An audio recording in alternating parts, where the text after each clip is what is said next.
Breaking news, ladies and gentlemen, it don't happen again. This is a video that you have to watch. Yes, now Peter Obi, vice presidential candidate, that Ahmed Yusuf, don't go Channels TV, don't go blast INEC, he don't go blast Tinubu, in fact, he even blast Buhari. Yes, now he said for Buhari to allow that kind of thing happen when they give Tinubu president-elect. He said it's unlawful, and that can be the end to democracy. Make sure you like, comment, and share this video. Comment your opinion on this video and share this video. Watch what he has said on Channels TV. The man is the most fearless man in Africa and in the world as a whole. The man doesn't fear anybody. Yes, now comment your opinion, like this video, and make sure you share this video for the world to see. Share this video. Nigeria, I believe in this document. That is why I'm so lawful. That is why I'm so confident. And that is why I'm, however extreme it is, Sheung, I am saying it on national TV. I don't like to take risks. I'm not taking any risks. Swearing in a ticket that has not met the constitutional requirements of the Constitution, okay, is ending democracy.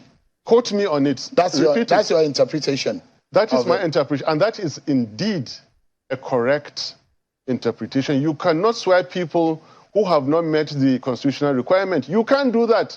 If you did it, you have done something unlawful, something unconstitutional, and I'm repeating it. Whoever does not meet the constitutional requirement must never be sworn in. You said my name. If you like, I can say it again. I'm Dirty Baba Ahmed. I'm not taking risks with my safety and with my life. But I'm repeating, swear in anybody who does not meet the constitutional requirements of our country. You are engaging in an unconstitutional act. Mr. President, do not hold that inauguration. CJ and your lordship, do not partake in unconstitutionality. I am taking these risks for the sake of my country. Yes, it is extreme, and I'm saying it. It was more extreme for Yakubu to issue that certificate. It was reckless. He is putting all our lives in danger. All of us. We're already at risk. So what is there again in me taking risks again? What have they not done against Nigeria? What have they not abused in Nigeria? Now they'll take the constitution where it is clear, it says, and get 24. After that, and FCT. They fail to get it. They are going to swear this man in, and I should be afraid? I will not be. Your own view of the outcome of the presidential election? Sad, unfortunate, tragic. All promises that were made, dashed, failed, hopes dashed. On a Wednesday before that Saturday, we attended the signing ceremony in which the INEC chairman so bravely spoke, and in which Mr. President also spoke. We should have known better. We always know better. But when you are dealing with authority, and you're a law-abiding citizen, your only option is to continue to have hope. Well, we've been having hopes for 8 years now. Promise after promise was failed. They promised beavers will work on Wednesday. They switched it off on Saturday. They promised electronic transmission on Wednesday. They failed it on Saturday. Mr. President said all he could, but all we have to do is to look at their antecedents and just come out and say the truth. These are people who just practically do not even know what they are promising. They promised better security for Nigeria. 8 years now have not been able to. Better economy, no. Fight corruption. Nigeria is the most corrupt era for Nigeria now. And therefore, if they failed to deliver the credible elections that they promised, it should come as little wonder to us. However, they are still calling it a credible election, which reinforces my belief that, clinically speaking, they don't even know what they're doing. They just say things in the air. Credibility, they have honor, they have zero honor, they say they have honor. They force people to say that they are leaving behind a legacy. What legacy are you leaving behind with all the poor state that Nigeria is in? That is my view. But let's keep that aside and go to what is really facing Nigeria now, if you would.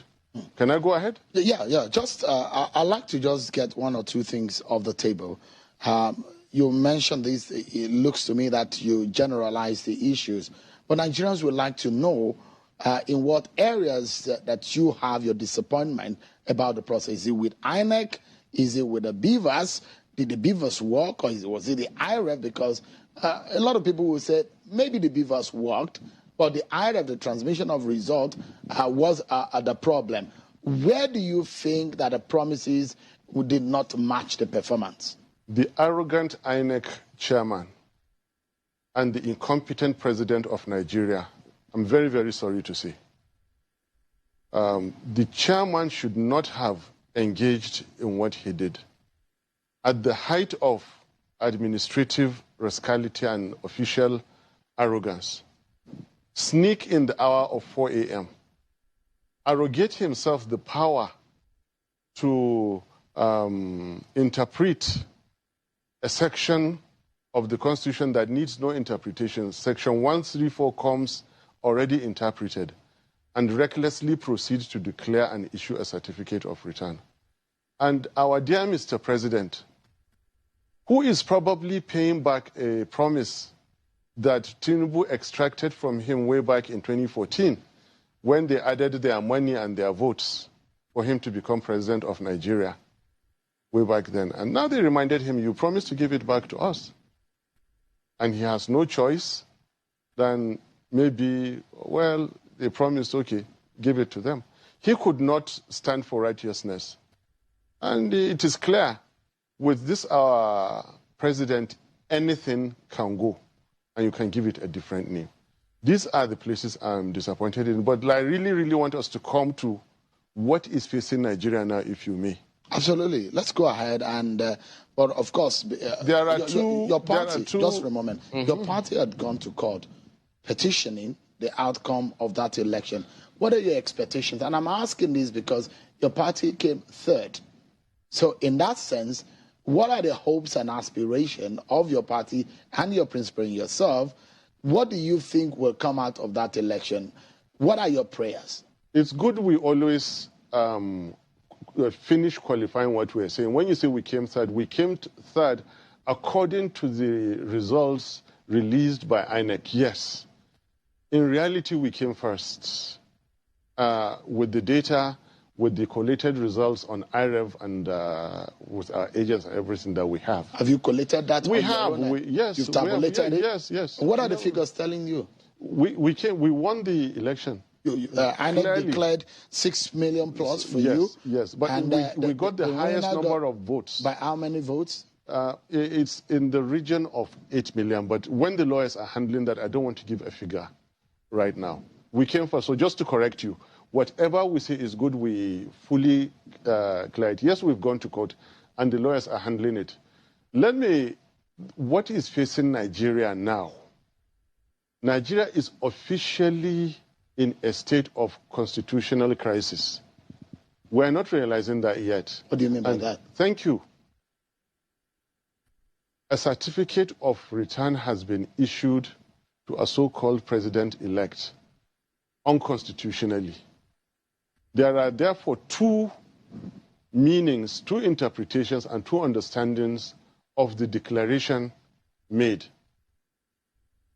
One is that one by INEC. One is that one of the people. When I said of the people is whoever can read section 134 of the Constitution and take a position, then we are entitled to our own view of what crisis is facing Nigeria now. The certificate of return issued to Alhaji Tinubu is a dud certificate. It is one certificate that breaches the provisions of section 134. Therefore, the requirements to be declared as president-elect have not been met by Tinubu Shetima ticket. The declaration, therefore, as it stands now, as far as the people of Nigeria who choose to adopt the literal, clear, interpreted meaning of Section 134 is concerned, there is really no president-elect. All right. So let's Nigeria. Let's clarify. Yes. So Section 134 suggests and puts to Nigeria. Does not suggest, provides. Yeah, provides what Nigerians should think about when they are electing a leader and the office of the president, and it talks about. No, Seun, you're wrong. You're wrong. It's not what they should say when they are electing a leader.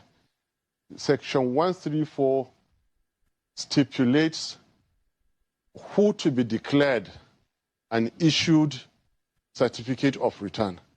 It is only that candidate that has scored the highest number of votes and at least 25% in each in at least two-thirds of the states of the Federation and the Federal Capital Territory. Right. Remember, so I thought you were going to say something different from what I was going to read. No. Each and now it is very clear.